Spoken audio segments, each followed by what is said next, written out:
ಎಲ್ರಿಗೂ ನಮಸ್ಕಾರ. Welcome to Neha Basavaraj YouTube channel. ಇವತ್ತು ನಾನು ಫೇಮಸ್ ದೇವಸ್ಥಾನಕ್ಕೆ ಬಂದಿದ್ದೀನಿ. ಇವಾಗ ನಾನು ದೇವಸ್ಥಾನದ ಕಡೆ ಹೋಗ್ತಾ ಇದ್ದೀನಿ.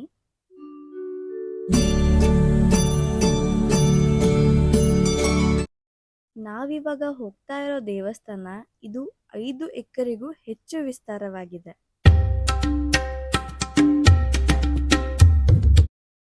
ಸೊ ಫೈನಲಿ ದೇವಸ್ಥಾನಕ್ಕೆ ಬಂದೇ ಬಿಟ್ವಿ.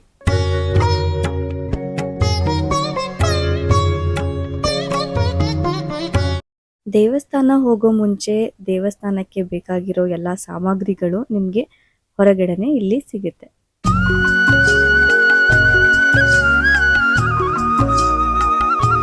ಈ ದೇವಸ್ಥಾನ ಟೈಮಿಂಗ್ಸು ಪ್ರತಿದಿನ ಚೇಂಜ್ ಆಗುತ್ತೆ. ಸೊ ಹಾಗಾಗಿ ನಾನು ಡಿಸ್ಕ್ರಿಪ್ಷನ್ ಅಲ್ಲಿ ಕೊಟ್ಟಿರ್ತೀನಿ, ಹೋಗಿ ಚೆಕ್ ಮಾಡಿ.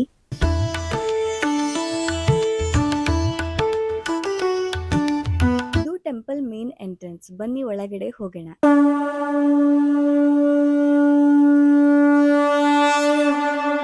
ಇದರಲ್ಲಿ ನಮ್ಮ ಫುಟ್ವೇರ್ಸ್ ಹಾಕಿ ಕೌಂಟರ್ ಅಲ್ಲಿ ಕೊಡ್ಬೇಕು.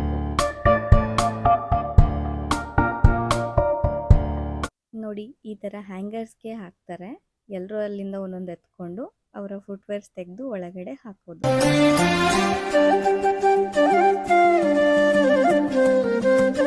ನೋಡಿ, ಇಲ್ಲೆಲ್ಲ ಬ್ಯಾಗ್ಸ್ ಇಟ್ಟಿದ್ದಾರೆ. ನೋಡಿ, ಇಲ್ಲಿ ಮಹಾಪ್ರಸಾದ ಟೈಮಿಂಗ್ಸ್ ಹಾಕಿದ್ದಾರೆ.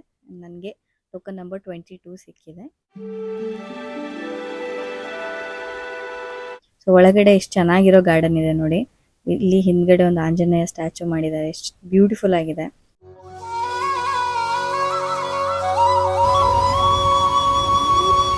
ಈ ದೇವಸ್ಥಾನದ ಹೆಸರು ರಾಗಿಗುಡ್ಡ.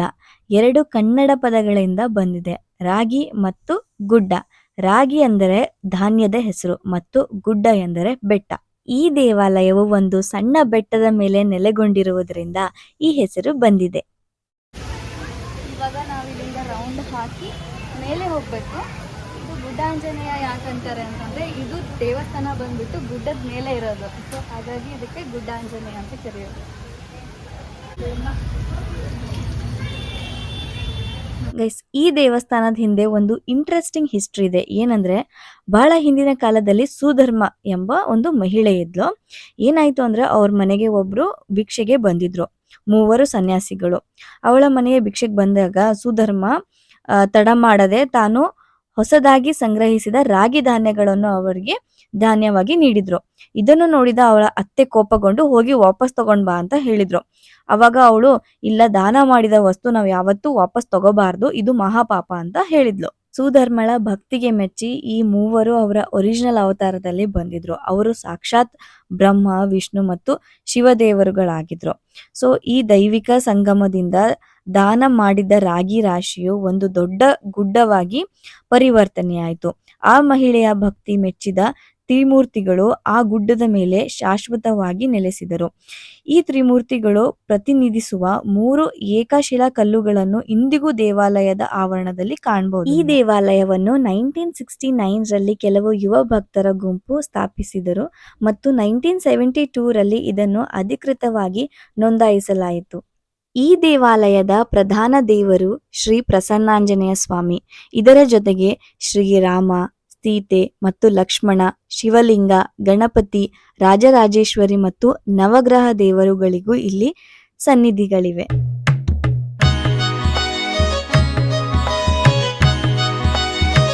ದೇವಾಲಯದ ಇನ್ನೊಂದು ವಿಶೇಷವೇನೆಂದರೆ ಇಲ್ಲಿರುವ ತ್ರಿಮೂರ್ತಿಗಳ ಸನ್ನಿಧಿ. ಬ್ರಹ್ಮ, ವಿಷ್ಣು, ಶಿವನನ್ನು ಪ್ರತಿನಿಧಿಸುವ 3 ದೊಡ್ಡ ಕಲ್ಲಿನ ಬಂಡೆಗಳನ್ನು ಇಲ್ಲಿ ಕಾಣಬಹುದು. ಇದು ದೇವಾಲಯದ ದಂತಕಥೆಗಳು ಅಂತ ಸಾಕ್ಷಿಯಾಗಿದೆ.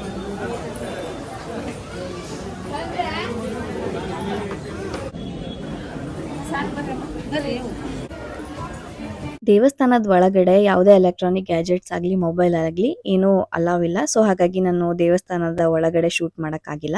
ಸೊ ಬನ್ನಿ, ಇವಾಗ ದೇವರ ದರ್ಶನ ಆಯಿತು. ನಾವು ಇವಾಗ ಪ್ರಸಾದ ತಗೊಳಕ್ ಹೋಗೋಣ. ಪ್ರಸಾದ ಟೈಮಿಂಗ್ಸ್ ಬಂದ್ಬಿಟ್ಟು 1:30 ಇರುತ್ತೆ. ಆ್ಯಂಡ್ ಇವಾಗ ಟೈಮು ಆಲ್ರೆಡಿ ಮಧ್ಯಾಹ್ನ 1:20 ಸಮಥಿಂಗ್ ಆಗಿದೆ.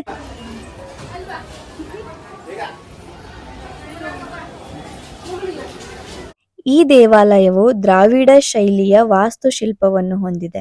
ದೇವಾಲಯದ ಆವರಣದಲ್ಲಿ ವಿಶಾಲವಾದ ಸಭಾಂಗಣ, ಪುಷ್ಕರಿಣಿ ಮತ್ತು ಪ್ರವೇಶ ದ್ವಾರದ ಬಳಿ ಹನುಮಾನ್ ಧಾರ ಎಂಬ ಕೃತಕ ಜಲಪಾತವಿದೆ.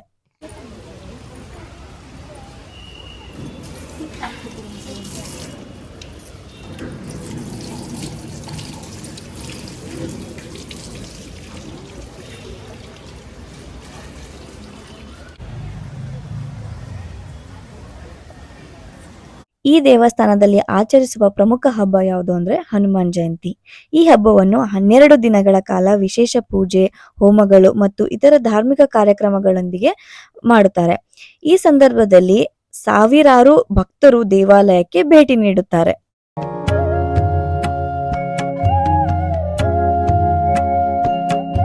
ಗೈಸ್, ಇವಾಗ ಪ್ರಸಾದದ ಕಡೆ ಹೋಗ್ತಾ ಇದ್ದೀನಿ. ಆ್ಯಕ್ಚುಲಿ ಏನಾಯಿತು ಅಂದರೆ ಪ್ರಸಾದದ ಕಡೆ ಹೋಗಬೇಕಾದ್ರೆ ತುಂಬ ದೊಡ್ಡ ಲೈನ್ ಇತ್ತು. ಆ್ಯಂಡ್ ನನಗನ್ನಿಸ್ತು ಬಿಕಾಸ್ 1:30ಗೆ ಅವ್ರು ಕ್ಲೋಸ್ ಮಾಡ್ತಿದ್ದಾರೆ ಅಂದರೆ ನಮಗೆ ಸಿಗಲ್ಲ ಹೇಗೋ ಅಂತ ಅಂದ್ಕೊಂಡು. ಆ್ಯಂಡ್ ತುಂಬ ಜನ ನಾವೀಗ ಹೋಗ್ತಾ ಇದ್ದೀವಿ, ಬಟ್ ಕ್ಯೂ ಅಲ್ಲಿ ನಮ್ಮ ಹಿಂದೆ ಇನ್ನೂ ತುಂಬ ಜನ ಇದ್ದರು. ಸೊ ಹಾಗಾಗಿ ನಾನು ಡಿಸೈಡ್ ಮಾಡಿದೆ, ಓಕೆ ಹೋಗೋಣ ವಾಪಸ್ಸು ಅಂತ ಅಂದ್ಕೊಂಡು.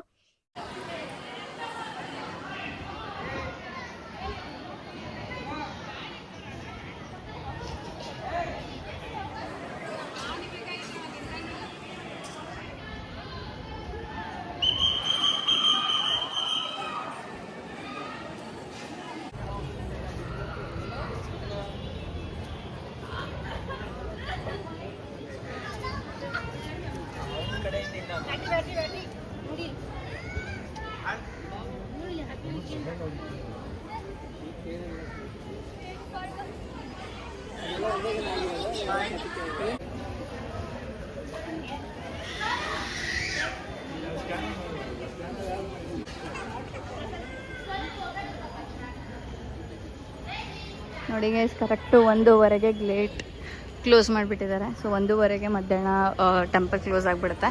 ಸೊ ಒಳಗಡೆ ಇರೋರಿಗೆ ಆಚೆಗಡೆ ಹೋಗ್ಬೋದು, ಬಟ್ ಆಚೆಗಡೆ ಇರೋರಿಗೆ ಒಳಗಡೆ ಬರೋಕ್ಕಾಗಲ್ಲ. ಸೊ ಇದು ಎಕ್ಸಿಟ್ ದಾರಿ, ಇಲ್ಲಿಂದ ಎಕ್ಸಿಟ್ ಆಗಬೇಕು. ನೋಡಿ ಎಷ್ಟು ಚೆನ್ನಾಗಿದೆ, ಫುಲ್ ಗ್ರೀನರಿ. ಗೈಸ್, ಈ ಮರ ತುಂಬ ಇದೆ ಇಲ್ಲಿ. ಸೊ ಈ ಹಣ್ಣು ಯಾವುದು ಅಂತ ಯಾರಿಗಾದರೂ ಗೊತ್ತಿದ್ದರೆ ಕಮೆಂಟ್ ಸೆಕ್ಷನಲ್ಲಿ ಕಮೆಂಟ್ ಮಾಡಿ.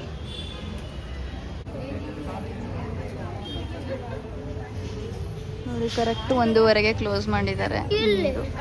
ಸೊ ಗೈಸ್, ಈ ವ್ಲಾಗ್ನ ಇಲ್ಲೇ ಎಂಡ್ ಮಾಡ್ತಿದ್ದೀನಿ. ಇವಾಗ ದೇವಸ್ಥಾನ ಮುಗಿಸ್ಕೊಂಡು ವಾಪಸ್ ಹೋಗ್ತಾ ಇದ್ದೀನಿ. ನೋಡ್ಬೋದು, ಇದೇ ದ್ವಾರ ಮೆಟ್ರೋ ಸ್ಟೇಷನಿಂದ ತುಂಬ ಹತ್ತಿರ ಆಗುತ್ತೆ. ಆ್ಯಂಡ್ ಅಲ್ಲೇ ಕಾಣಿಸ್ತಾ ಇದೆಲ್ಲ ಮೆಟ್ರೋ ಇದೆ. ಸೊ ನೀವು ಬೆಂಗಳೂರಲ್ಲಿ ಇರ್ತಾ ಇದ್ದೀರಾ ಅಂತಂದರೆ ಜಯನಗರಿಗೆ ಬಂದು ಈ ದೇವಸ್ಥಾನಕ್ಕೆ ವಿಸಿಟ್ ಮಾಡಬಹುದು. ನನ್ನ ಚಾನಲ್ಗೆ ನೀವಿನ್ನೂ ಲೈಕ್, ಶೇರ್, ಸಬ್ಸ್ಕ್ರೈಬ್ ಮಾಡಲಿಲ್ಲ ಅಂದರೆ ಹೋಗಿ ಬೇಗ ನೇಹಾ ಬಸವರಾಜ್ ಯೂಟ್ಯೂಬ್ ಚಾನಲ್ಗೆ ಲೈಕ್ ಮಾಡಿ.